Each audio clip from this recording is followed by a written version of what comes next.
Welcome to another knowledgeable session of algebra. In today's lecture, we'll learn how to solve simultaneous equation by Cramer's rule.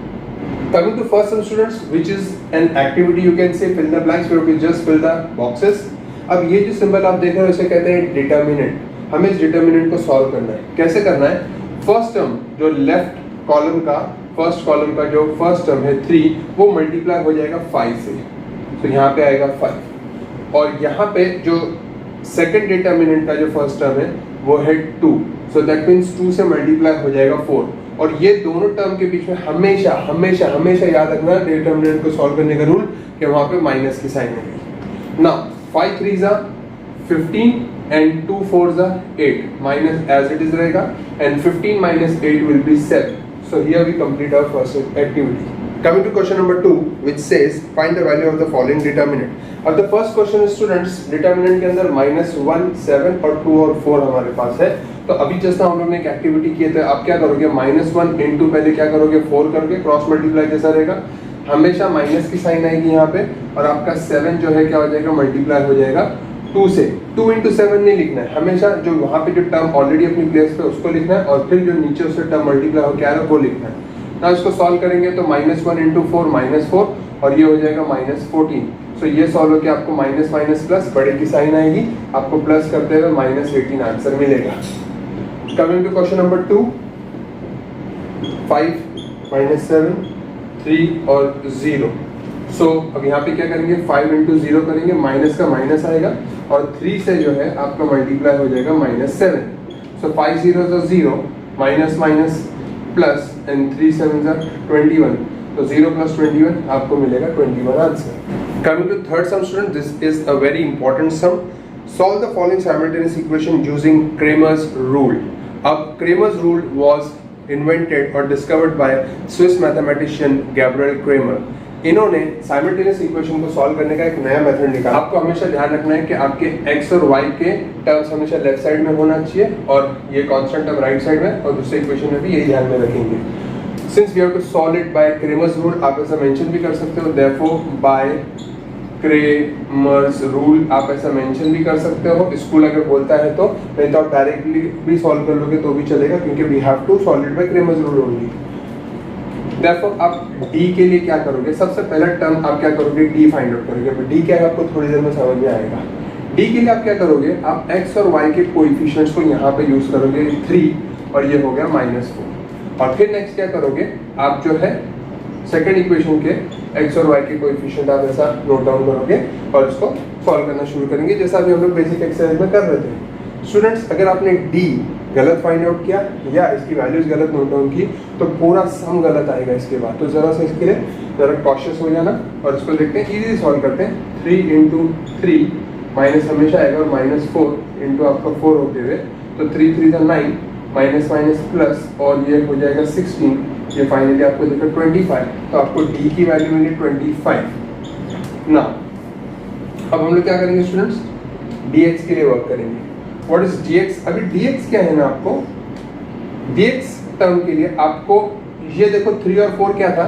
x के coefficient थे दोनों equation के. तो अब हम इनको नहीं लिखेंगे, राइट हैंड साइड में जो आपका 10 था और जो 5 था हम इसकी जगह पे इसको लिखेंगे.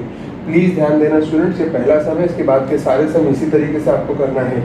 dx के लिए आप x के कोएफिशिएंट नहीं लिखेंगे, यहाँ से d के डिटर्मिनेंट से आप -4 और 3 एज इट इज लिखोगे. लेकिन यहाँ पे क्या आएगा? आपके इक्वेशन का जो राइट हैंड साइड के टर्म्स थे वो यहाँ पे आएंगे. ओके, तो भूलिएगा नहीं. इसके बाद सॉल्व करना कोई बड़ी बात नहीं स्टूडेंट्स. अब क्या आएगा? 10 इंटू 3 माइनस ऑलरेडी आता और -4 इंटू 5 स्टूडेंट्स. तो ये आपको देगा 30, माइनस माइनस प्लस और ये आ जाएगा आपको 20, आंसर 50. ये हुआ आपका dx.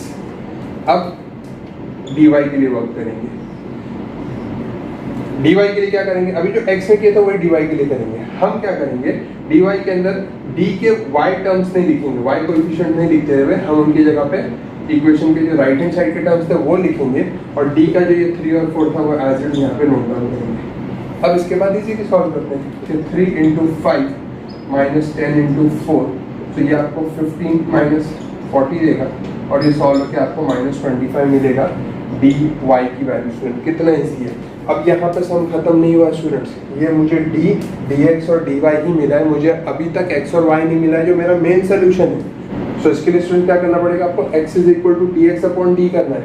x जो है dx अपॉन डी रहेगा, d अपॉन dx नहीं रहेगा। कुछ बच्चे ये गलती करते हैं फर्स्ट सम में, इसलिए मैं थोड़ा सा आपको बोलूंगा कि अलर्ट हो जाओ।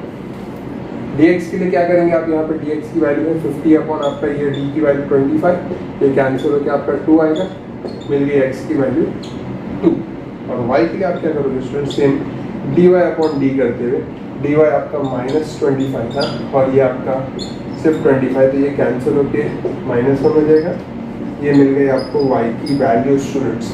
अब इसके बाद स्टेटमेंट लिखना या सोल्यूशन लिखना मत भूलिएगा कि x इज इक्वल टू 2 और y is equal to -1 is the solution students. Okay, very simple. Coming to question number 2। अब स्टूडेंट्स देखो क्वेश्चन नंबर 2 जो है 4x + 3y -4 is equal to 0। That means क्या होगा, कांस्टेंट टर्म लेफ्ट साइड में हमें इसको राइट साइड में भेजना बाकी है। और फिर यहाँ पे 6x is equal to 8 - 5y है। तो क्वेश्चन कैसा मम्बो जम्बो करके दिया हुआ है। ये सिर्फ क्रेमर्स रूल में ही नहीं, ये हर सब में हो सकता है, मतलब ग्राफिकल मेथड में भी हो सकता है और साइमल्टेनियस में भी हो सकता है। आपको हमेशा पहले इक्वेशन को क्या करना पड़ेगा, आपके x और y के टर्म्स हमेशा लेफ्ट साइड में होना चाहिए और आपका कांस्टेंट टर्म राइट साइड में होना चाहिए। यहाँ पे भी हम 6x के पास पहले प्लस 5y बुलाएंगे और यहाँ पे आपका 8 उस तरफ चले जाएगा या वहीं पे रह जाएगा। तो अब इसके बाद सॉल्व करना कोई बड़ी बात नहीं। देयरफॉर भाई क्या हो जाएगा, देयरफॉर आप ऐसा लिख भी सकते हो by Cramer's rule d is equal to आपका 4, ये 3 और आपका दूसरा वाला 6 और 5 हो जाएगा। अब जस्ट इसको सॉल्व करना है, समझे ना। 4 और 3 क्या है, x कोएफिशिएंट y कोएफिशिएंट और ये 6 और 5 भी x और y कोएफिशिएंट है दूसरे इक्वेशन का। इसको सॉल्व करेंगे तो आपका 4 × 5 - 3 × 6, तो ये सॉल्व करके स्टूडेंट्स आपको 20 - 18 so which is equal to आपका 2। तो finally d is equal to आपको 2 मिलेगा। dx के लिए क्या करेंगे स्टूडेंट्स, जस्ट ना हमने देखा था, हम dx के लिए आप करोगे जो d का डिटर्मिनेंट था उसके अंदर से x वाले टर्म्स को हटा देंगे और y वाले टर्म्स को एज इट इज लिखते हुए इनकी जगह पे क्या आएगा 4 और 8, जो कांस्टेंट टर्म था राइट साइड में भेजे थे वो इधर आ जाएगा। अब इसको सॉल्व करते हैं हम लोग, तो 4 × 5 - 3 × 8 हो जाएगा, तो ये 20 माइनस यहाँ पे 24 हो जाएगा और -4 जो है आपको dx की वैल्यू मिलेगी। नाउ वर्किंग फॉर dy, हम क्या करेंगे वापस से d के डिटर्मिनेंट्स के अंदर हम y के टर्म नहीं लिखेंगे, हम 4 और 6 ही लिखेंगे पहले टर्म और इनकी जगह पे हम लोग 4 और 8 लिखेंगे। फिर 4 × 8 - 4 × 6 करते हुए क्या हो जाएगा आपका 32 - 24 और ये सॉल्व करके स्टूडेंट आपको मिलेगा 8, dy आपको मिल गया 8। Now we have to find the value of x and y। So x के लिए dx अपॉन d हो जाएगा, तो dx आपको कितना मिला है -4 अपॉन d आपको मिला है 2, ये कैंसिल होकर -2 हो जाएगा, ये आपको मिल गया x की वैल्यू। और y के लिए आप क्या करोगे, dy अपॉन d करोगे, तो dy आपका 8 अपॉन 2 और ये कैंसिल होकर 4। सो देयरफॉर आपका x इज इक्वल टू -2 और y is equal to 4 is the solution students। Coming to last sum of the exercise students, what we can see है कि फर्स्ट इक्वेशन तो बहुत इजीली हमें बहुत इजी इक्वेशन दिया हुआ है, लेकिन सेकंड टर्म जो है ना वो थोड़ा सा ट्रिकी बनाने की कोशिश किया डिनोमिनेटर में कुछ टर्म ऐड करके।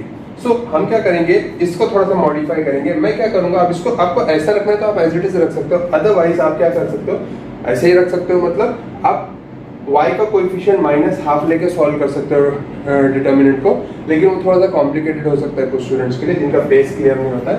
व्हाट आई डू, क्योंकि डिनोमिनेटर में दोनों 2 है, मैं सम को थोड़ा 2 से मल्टीप्लाई कर दूंगा।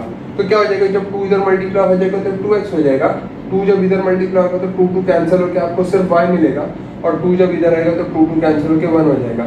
आप इधर लिख सकते हो कि multiplying both sides by 2, that's it. अब इसके बाद जैसे हम सॉल्व कर रहे थे इसको वैसे ही सॉल्व करेंगे।